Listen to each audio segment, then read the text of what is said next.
twofold. First, I will inform you about the legislative updates regarding AML CFT in the Bahamas. And second, I will discuss the Compliance Commission's enforcement program to ensure that all financial institutions are implementing the AML CFT framework. So in 2018, several AML CFT legislations were enacted.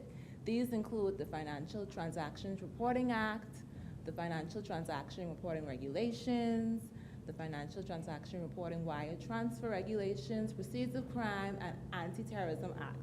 Now, I will be referring to them by their initials because it's tiring. Okay, one of the most important additions under the FTRA 2018 was the expansion of the definition of a DNF-BP. As you can see, the definition under the FTRA 2000 is quite broad, whereas the definition under the FTRA 2018 has expanded. So now, an attorney is a DNF-BP whenever they perform any of the duties that are in Section 4E of the FTRA. Another crucial addition to the FTRA 2018 is the duty to register with the Compliance Commission. Pursuant to Section 33(1), every financial institution within the definition of Section 32(2) shall, we as attorneys know the importance of the word shall register with the Compliance Commission in the form provided by the Commission. And this is our form right here. It's quite simple, it's 2 pages. You can fill it out, scan it, email it to us. And the best part of it is it's free. You don't have to pay to register. So everyone here should have already registered with us, and if you haven't, I implore you to do so. Now, there's a penalty as well if you fail to register with us. Under Section 33, subsection 2, every financial institution referred to, if you were established prior to the Act coming into force, the Act came into force May 25th, 2018, you had 1 month to register with us. That grace period ended July 11, 2018. So you should be registered with us. And if you are establishing a firm, you have 1 month after the firm is established to register with us. So if you are an attorney performing any of those duties under Section 4E of the FTRA, you need to be registered with us. And when we say register, we don't mean all of the attorneys in one firm needs to register. The firm itself should register with the Compliance Commission. Additionally, financial institutions must now notify the Commission of any change in the registered office, if you have changed your place of business, if there's been a change in the beneficial ownership. And this is important because we, as the Commission, we need to know how to get in contact with our registrants and who our registrants are. And if you fail to notify us of these changes, there's also a penalty as well. And that penalty, you will commit a penalty and you will be charged $5,000 for each failure. And you have 3 months to notify us. That's sufficient time. Additionally, there are additional sanctions. In Section 52, a financial institution convicted of an offense in Sections 47 to 51, they are subjected to additional penalties. Our administrative penalty system, pursuant to Section 57(1), notwithstanding any other penalties in the FTRA, the Compliance Commission, being a supervisory authority, has the power to enforce our registrants to comply with us if they fail to comply with the FTRA. We issued a penalty regime. I'm sure everybody should have gotten this. This was issued February 6th of 2019, and we can now penalize our registrants. We have the discretion of giving how much a person should have to pay for failure to comply with the FTRA. Thus, if a financial institution fails to comply with any provisions of this Act, an employee, a director, a senior manager, anyone who knowingly concurs in failure to comply with the provision of this Act, they can be subjected to administrative penalty. For instance, Section 34(1)(b) of the FTRA, the Commission may require a financial institution to supply such information for the purpose of enabling the Commission to perform its functions. We issued a lovely questionnaire sometime from last year, and a lot of our registrants have failed to complete the questionnaire. Although a number of persons have completed it, we applaud you for doing that. If you have failed to complete the questionnaire and you still have not attempted to complete it, we can now fine you to ensure that you complete the questionnaire or any other document or information we ask for. I will further speak to our enforcement program later. Now to POCA.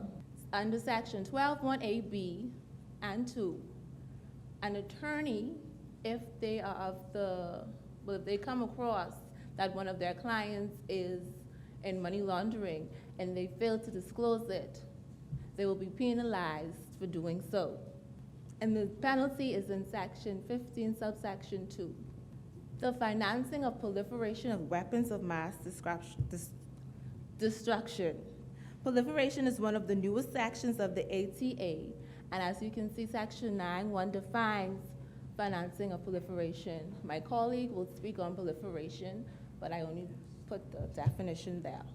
Penalties for financing of proliferation of weapons of mass destruction. A person or director or person in charge of a legal entity is liable on conviction and indictment to a fine up to $25 million and to imprisonment for 25 years.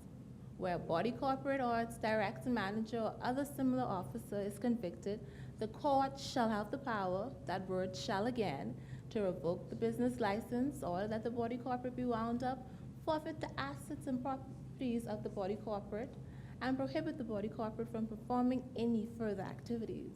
Under the ATA, the National Identified Risk Framework Coordinator, who is currently Dr. Cassandra Nordage, she is responsible for maintaining a list of designated entities.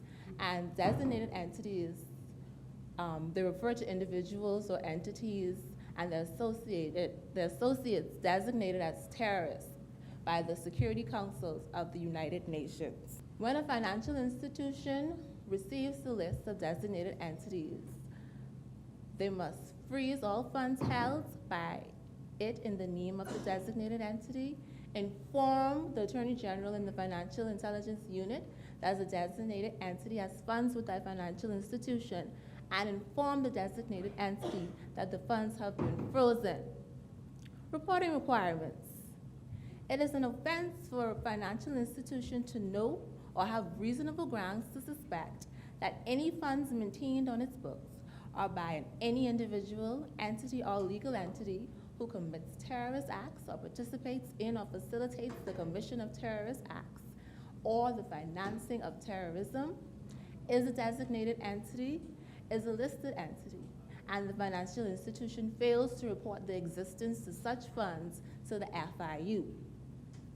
Once again, there's a penalty for failing to report, and a financial institution which fails to comply commits an offense and is liable on summary conviction to a fine not exceeding $250,000. Financial institutions also have the duty to disclose information relating to offenses and terrorist acts. And there's also a penalty for failure to disclose. Any person who fails to comply commits an offense and is liable on conviction or indictment to a fine of $10,000 and to imprisonment for 2 years. In addition to legislations, 2 orders were also gazetted in 2018, namely the Iraq Order and the Afghanistan Order.